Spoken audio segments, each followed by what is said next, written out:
आता जवळपास 5 वाजले. 5 वाजता आपण येऊन पोचलोय बिनी दरवाजाच्या स्टार्टिंगला. नाही मित्रांनो, खरंच हा पॅच खूप हार्ड आहे. ॲक्च्युली आपल्याला हा पूर्णच्या पूर्ण बुरुज जो आहे ना, राजगडचा बालेकिल्ला इथून आपल्याला क्लिअर दिसतोय. थोडा रिस्की आहे, असं अजिबात उतरायचं नाही. हा जसा उतरतोय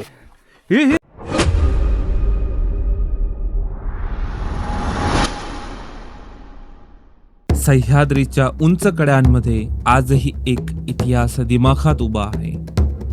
एक असा गड ज्याने हिंदवी स्वराज्याचं पहिलं स्वप्न साकारताना पाहिलं. एक असा गड ज्याच्या विजयाने महाराष्ट्राच्या इतिहासाला नवीन दिशा मिळाली. छत्रपती शिवाजी महाराजांनी वयाच्या अवघ्या 16व्या वर्षी जिंकलेला स्वराज्याचा पहिला किल्ला. या तटबंदीवरून वाहणारा प्रत्येक वारा, या दगडांमध्ये कोरला गेलेला प्रत्येक ठसा आजही स्वराज्याची गाथा सांगतो. हा आहे तोरणा. प्रचंड उंची, प्रचंड विस्तार आणि प्रचंड इतिहास, म्हणूनच ओळखला जाणारा प्रचंड गड. चला अनुभवूया स्वराज्याचं पहिलं तोरण. तर नमस्कार, जय शिवराय मित्रांनो. स्वागत आहे तुमचं पुन्हा एकदा माझ्या नवीन यूट्यूबच्या व्हिडिओमध्ये. आणि आज तुम्ही बघताय आपण पहाटेचे 3:30 वाजलेत आणि आपण तोरणा किल्ल्यावर जायचा जो ट्रेक आहे तो ट्रेक स्टार्ट केला आहे. खूप थ्रिल आहे. आतापर्यंत किल्ले आपण सकाळचे फिरलो आहे, पण रात्रीच्या फिरायची आपली फर्स्ट टाईम आहे. सो टॉर्च वगैरे घेतल्यात आपण आणि 3:30 वाजता ट्रेक स्टार्ट केला आहे. फक्त आणि फक्त एकाच कारणासाठी, ते म्हणजे सकाळी आपल्याला सनराईज जो आहे तो तोरणा किल्ल्याच्या वरून बघायचा आहे. आणि दुसरी गोष्ट म्हणजे जे ढग दिसत आहेत सध्या, ते ढग बघायला आपण एवढ्या पहाटे निघतोय. तर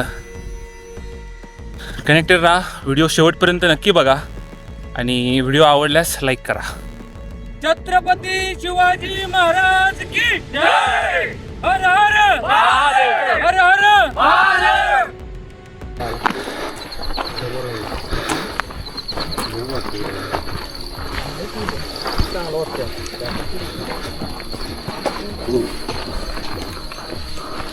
हळू चल, मागे गॅप पडलाय.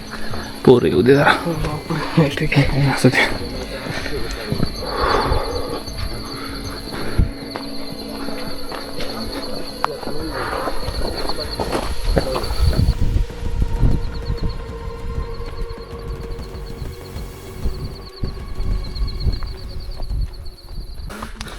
पैसे फिटले. चला, नमस्कार. राम राम. हे खाली कोण आहे? जरा बाजूला. राम राम सिद्धार्थ.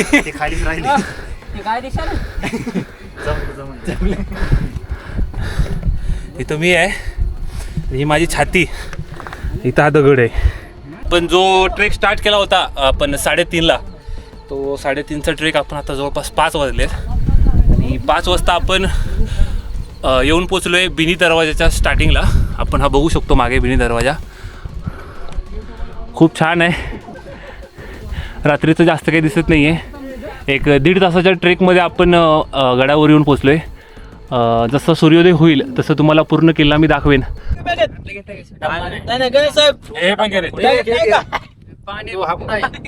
हे असं बघा रे वर. दिसणार तुम्ही? तू जाणार आहे आम्हाला पुढे आहे. हा दिसला. ए ब्लॅक पॅन्थर आले. हा काय, आपण ट्रेक स्टार्ट केला होता 3:30 वाजता आणि 3:30 ते आपण 5 पर्यंत आपण बिनी दरवाजा जवळ आलो. आणि बिनी दरवाजाला येऊन पोचल्यानंतर डायरेक्ट आपण येऊन पोचलो आता भेल बुरुजाजवळ. तर सूर्योदय होण्याचा चान्सेस आहे 6 वाजता. 6 ते 6:15च्या दरम्यान सूर्योदय होणार आहे. तर आपण अर्धा तास लवकर आलो आहे. तर आत्ता थोडंसं दिसायला सुरू झालं आहे. आपण बघू शकतो इथं मागे थोडं दिसायला सुरू झालं आहे. तर राजगड तर सगळ्यांना नाराज करतच नाही, पण आपण आज बघूया महाराजांचा पहिला किल्ला, ज्या ठिकाणाहून महाराजांनी स्वराज्याचं तोरण बांधलं आहे. हा किल्ला आपल्याला नाराज करतोय का आपल्याला सुंदर असा नजारा दाखवतोय, हे आज आपण बघूया.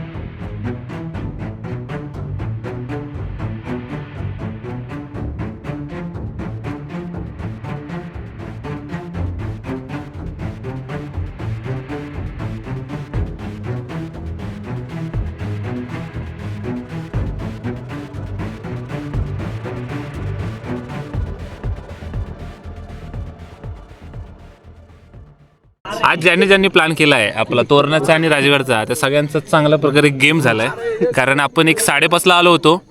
5:30 आता वाजले किती रे? 7 वाजले, जवळपास 1.5 तास झाला आपल्याला. पण 1.5 तासानंतर आता सूर्य आलाय, पण तो आला डायरेक्ट वर गेला.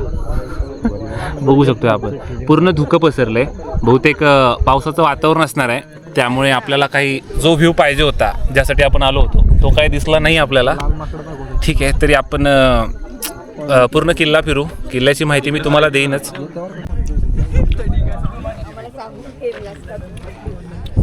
दोरी तोडून घालायची ते लावलेली. कुठं दूर लागली? जर आपल्याला झुंजार माचीला जायचं असेल, जे की आपल्या या बुरुजाच्या समोर दिसते, तर तुम्हाला ही जी शिडी इथे लावलेली आहे, जी की तटबंदीच्या वरून लावली आहे, इथून आपल्याला जावं लागते. थोडंसं रिस्की आहे.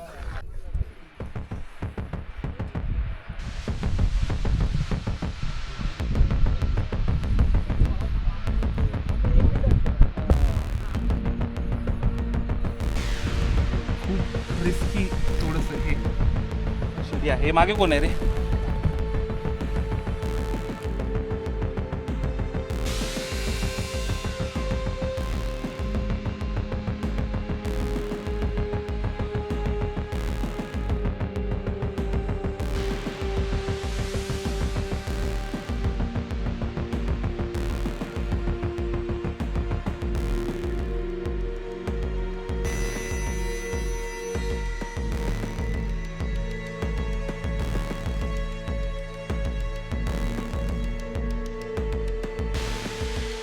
तो जातोय पुढे, उलटा उत्तर बिंदास येणार. जर तुम्ही झुंजार माचीला येत असाल ना, तर तुम्ही जर हा असा ट्रेक, असा पॅच जर पास करू शकत असाल तरच तुम्हाला यायचं आहे. ॲक्च्युली मी सुद्धा करतेवेळेस कॅमेरा बंद केला होता. थोडा रिस्की आहे. असं अजिबात उतरायचं नाही आहे. हा जसा उतरतोय ही आधी सांगायचं ना. मी नाही काय घ्यायला. चल, याच्यात संग्राम धनेश्वर त्याला मदत करतोय थोडीशी. उजवा पाय काढला घे. येऊ दे खाली, उजवा पाय येऊ दे खाली. येऊ दे खाली. बस झालं, ओके. हा ठेव दादा. नाही मित्रांनो, खरंच हा पॅच खूप हार्ड आहे. ॲक्च्युली आपल्याला हा पूर्णच्या पूर्ण बुरुज जो आहे ना, हा उतरून खाली यायचे. सो जर तुम्ही तयार असाल हा असला पॅच पार करायला, तरच तुम्ही या. हा पूर्ण बुरुज आहे आणि हा पूर्ण बुरुज त्याच्या बाजूनं पूर्ण वाट केलेली आहे. ॲक्च्युली इकडे पहिला एक दिंडी दरवाजा होता, तो ब्लॉक केला आहे. त्याच्यामुळे हा मार्ग आपल्यासाठी सध्या मोकळा दिसतोय. आपण जो मागे दिसतोय तो कठीण असा पॅच क्रॉस करून आपण आता पुढे आलो आहे आणि आपण फायनली येऊन पोचलो आहे झुंजार माचीजवळ. आणि झुंजार माचीकडून आपल्याला सुंदर असा राजगड आपल्याला सुंदर असा दिसून येतोय. राजगडचा बालेकिल्ला इथून आपल्याला क्लिअर दिसतोय.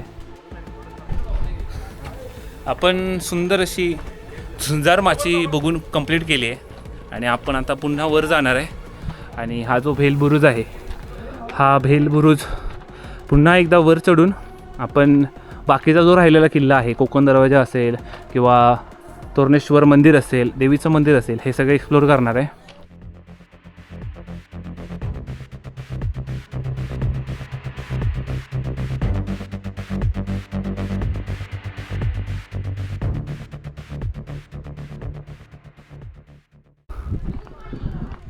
आपण आता ही समोर जी वास्तू बघतोय हिला सदर म्हटलं आहे इतिहासामध्ये. या सदरेचं एक वैशिष्ट्य आहे, जसं की आपण इथे बघू शकतोय. पहिल्याचं जे बांधकाम असायचं हे पूर्णपणे त्याच्या फक्त ज्या भिंती असायच्या त्या भिंती फक्त दगडाच्या असायच्या आणि बाकी वरचं छप्पर आणि त्याचा वरचा जो माळा असायचा तो पूर्णपणे लाकडाचा असायचा. तर तेच बांधकाम, तसंच सेम बांधकाम आपल्याला इथं दिसून येतं आहे पूर्ण छान असं. आणि इथे आपण बघू शकतो की दोन दगडांच्या मध्ये एक लाकूड दिलं गेलं आहे. हे छत्रपती शिवाजी महाराजांच्या काळातील बांधकामाचं वैशिष्ट्य असं म्हणता येईल आपल्याला. आणि ह्याचा पूर्णच्या पूर्ण जो वरचा माळा आहे हा लाकडाचाच असायचा. आपण रायगडला वगैरे बघतो किंवा बाकीच्या किल्ल्यावर सुद्धा बघतो की आपल्याला शक्यतो भिंतीच दिसतात किंवा तटबंदी असेल किंवा खांब असतील तेवढेच दिसतात. कारण त्याचं असं आहे की जेव्हा पण इंग्रजांनी यावर हल्ला केला त्यावेळी आपले गड किल्ले जे आहेत ते नासधूस करायचं त्यांनी काम केलं. सो किल्ल्याला जे काही वास्तू असेल त्याला आग लावणं. मग आगीमध्ये काय व्हायचं की हे जे लाकडाचं जे काही बांधकाम असेल किंवा लाकडाचं छप्पर असेल, माळा असेल, खांब असतील, हे लाकडाचे खांब पूर्णपणे जळून जायचे आणि ज्या दगडी भिंती असायच्या त्या पूर्णपणे तशाच राहायच्या. इथे आपण एक वैशिष्ट्य असं बघतोय की हा जो लाकडाचा खांब आहे हा या तळखड्यामध्ये फिक्स केलेला आहे आणि तळखड्यावर हे सगळे खांब उभारलेले आहेत. सो आपण इथे जेवढे पण खांब बघतोय हे सर्वच्या सर्व या तळखड्यांवर उभे केलेले आहेत.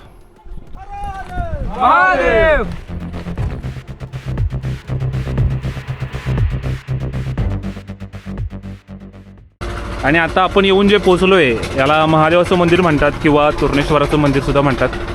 तर महादेवाचं सुंदर अशी पिंड आपल्याला इकडे दिसते.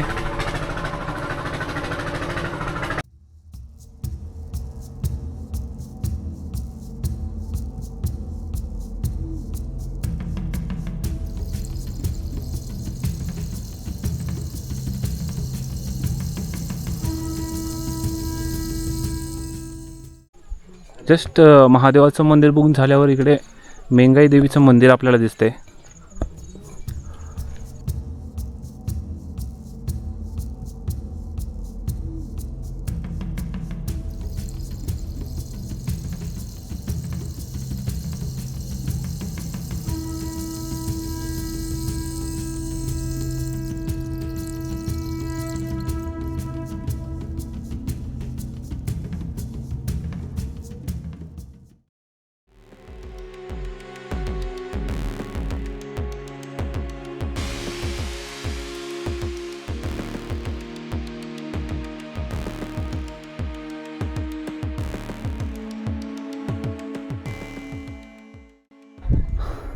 आपण जेव्हा हा कोकण दरवाजा उतरून इकडे पुढे येतोय तेव्हा ही टोकाला आपल्याला एक बुधळा माची दिसते आणि बरंच काही तटबंदी तिकडे आहे.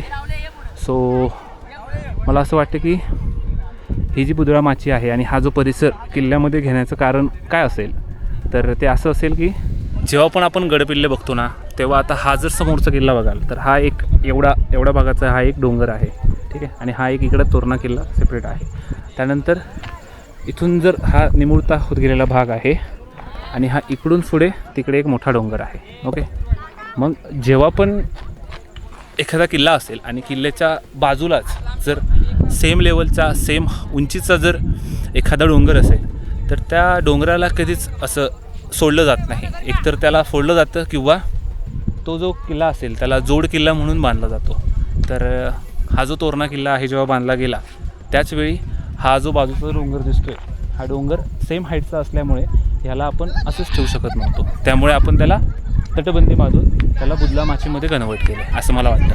आता याचं कारण काय आहे तर कारण असं असू शकतं की जेव्हा पण शत्रू तुमचा हा तोरणा किल्ला जिंकण्यासाठी येत आहे तेव्हा त्याच्या ज्या तोफा असतील त्या तोफा खाली म्हणजे तळापासून वर येणं शक्य नाही आहे. मग शत्रू अशा वेळी काय करतो की सोबतचा जो कोणी डोंगर असेल जसं आपण रायगडच्या बाबतीत बघितलं आहे पोटल्याचा डोंगर जो आहे पोटल्याचा डोंगर रायगडच्या जवळपास सेम हाईटला होता. त्यामुळेच इंग्रजांनी काय केलं की रायगडावर हल्ला करण्यासाठी पोटल्याच्या डोंगरावर ज्या तोफा असतील त्या चढवल्या आणि तिथून तोफांचा मारा केला. तेव्हा कुठे जाऊन रायगड जो आहे तो आपण हरलो. तर असंच काहीसं आपण इथं बघू शकतो. हा जो तोरणा आहे याच्या जवळपास सेम उंचीला हा आपल्याला डोंगर दिसतोय आणि सेम केसमध्ये तसं होऊ नये. जर शत्रूने आक्रमण केलं तर त्याला खालून तोफा मारणं तर शक्य होणार नाही. मग अशा केसमध्ये काय करतो शत्रू की जवळपासचा जो डोंगर असेल त्या डोंगरावर जाऊन तोफेचे जे गोळे असतात ते तोफेचे गोळे किल्ल्यावर आक्रमण करण्याचा प्रयत्न करतो. तर त्यासाठीच हा जो भाग आहे हा जो डोंगर आहे हा किल्ल्यामध्ये समाविष्ट केलेला आहे.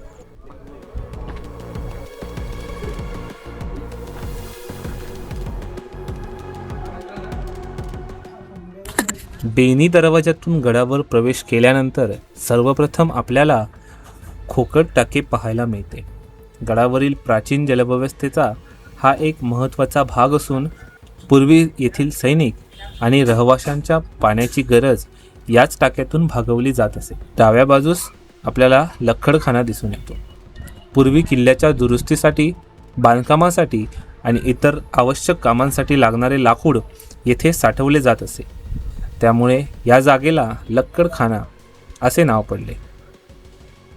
तर मित्रांनो आपला तोरणा किल्ला पूर्णपणे बघून झाला आहे आणि आपण आता परतीचा प्रवास स्टार्ट केला आहे. संपूर्ण किल्ल्याची माहिती, किल्ला तुम्हाला कसा वाटला नक्की सांगा आणि व्हिडिओ आवडल्यास लाईक आणि शेअर नक्की करा.